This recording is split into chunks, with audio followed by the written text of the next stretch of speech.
puede ser que todavía no se haya acomodado esto, digamos, de este nuevo Parlamento tan distinto al anterior por la cuestión de números, ¿no? En el Parlamento anterior el oficialismo tenía la mayoría absoluta, no la mayoría absoluta, pero en realidad todas las leyes que llegaban al Parlamento salían, salvo la 125, salieron todas. Incluso después de la 125 salieron leyes que eran, ¿no es cierto?, bastante problemáticas y salieron sin problema. Y a partir del nuevo Parlamento parece ser que tanto lo que es el oficialismo como la oposición, bueno, están buscando acomodar estas aguas, ¿no? Lo que pasa es que sí, si bien yo soy partidario a no tener la mayoría absoluta, y creo que siempre lo he hablado esto, creo que también hay que tener una oposición responsable, ¿no? Y lo que parecía al cierre del año que era que hablaban de las mayorías, ellos hoy demuestra lo que es esto, que es un rejuntado, ¿no? Porque por un lado tenemos a Lita Carrió acusándose con la UCR, tenemos a Pino Solana que piensa totalmente distinto que todo ello. Digo, esto es lo que va a hacer la Cámara acá en más. Pero bueno, es lo que la gente eligió el 28 del año pasado, ¿no? Ocurrió igual que con la 125, que juntó al sector del campo que hasta ese momento no compartían ciertos pensamientos económicos, y en la actualidad Pino Solana y Alfonso Pradgay, enemigos en la campaña electoral de Capital Federal. Sí, es exactamente esto, ¿no? Por eso yo siempre digo que el que tuvo también una gran visión fue Discépolo, ¿no? La Biblia del Calefón, ¿no? Es un poco lo que pasa con la oposición. Tenemos sectores que son totalmente antagónicos, que están, por situaciones políticas, se unificaron en su momento, pero que ahora van a empezar realmente a darse cuenta a la sociedad qué tipo de oposición va a haber dentro de la Cámara, dentro del Congreso o también del Senado, ¿no? Hay una oposición de esta manera. Ahora también, Octavio, desde el oficialismo, digamos, hay alguna cierta impericia en hacer algunos movimientos que hacen que precisamente, como decís, se junte la Villa del Calefón, que yo, la Federación Agraria y la Ciudad Rural, 100 años de enemistad y ahora juntos. Digamos, sí. Hay también un análisis de cómo llega a esta situación o por qué se actuó de tal manera que permitió que esto, que era tan antagónico, se juntase. Sí, no, seguro.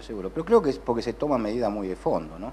Creo que todas las medidas que ha tomado este gobierno, y muchas de esas medidas las comparto y las voy a seguir compartiendo, creo que las medidas políticas a veces son como los remedios, ningún remedio que cura es rico.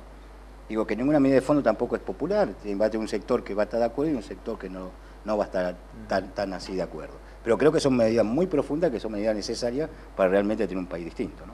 Por lo menos quien habla piensa de esta manera. Diputado, una cosa es la opinión de los políticos, el técnico recién, el economista nos hablaba de las bondades de la economía en la actualidad, pero los vecinos están llamando, los televidentes, y les preocupa el tema de la seguridad, la falta de insumos en la salud pública. ¿Cómo se resuelven estos temas? Bueno, todo es parte de todo, ¿no? Yo creo que precisamente, esto se fue generando a través de muchos años de desidia política en este país. Precisamente, hay que recordar que este país, hablando de lo que pasa con el Banco Central, se festejó el default, así no fue. Todas estas cosas es lo que va construyendo. Y creo que hoy hay posibilidad de que podamos pasar una crisis mundial como la que se vivió, porque hay que ser realista. Alguien que sabía más que yo de política, que era el general Perón, decía que no se puede discutir, que la única verdad es la realidad. El que discute la realidad es un estúpido. Y la realidad demuestra que hoy tenemos una situación económica por un proyecto político, porque esto no es hecho de la nada, que nos puede dar la posibilidad de pasar ciertas crisis y posibilidad de que pase hasta esta crisis política y puede seguir conteniendo o no. Pero que esto es la base, tenemos que empezar a arrancar, pero tenemos que arrancar con base, tenemos que arrancar con recursos. Y yo creo que esos recursos nos va a dar mucha posibilidad de que empezamos a poner realmente mano muy profundo en lo que es la inseguridad, lo que es la salud. En definitiva, volver a la justicia social y a la redistribución equitativa. Pero para eso había que recaudar los fondos. No lo olvidemos que este país venimos del fondo del mar. Hoy la oposición que tanto habla de esto, que hoy quieren manejar estos fondos que tienen, fueron los que dejaron el país quebrado. El país totalmente vaciado. Bueno, hoy hay que reconocer, nos guste o no nos guste la forma de hacer política, pero que hay que reconocer que este proyecto político llevó a que hoy el país tenga fondos como para poder soportar cualquier tipo de crisis. Y esto es clarito, sin plata no se puede solucionar nada. Nos guste o no guste, puede ser político más inteligente, pero si no tiene una espalda económica, estamos muy complicados. Y creo que empezamos a tener recursos propios para empezar a ser un país serio y no ser una republiqueta, donde nos mandaban a hacer todo lo que nosotros teníamos que hacer. Cuando acá se pagó el Fondo Monetario Internacional, se tocó casi el 50% de la reserva.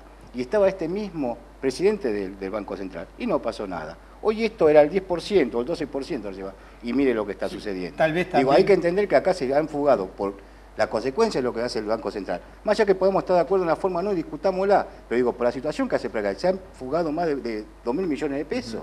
Digo, ¿y eso a quién lo perjudica? ¿A los Kirchner?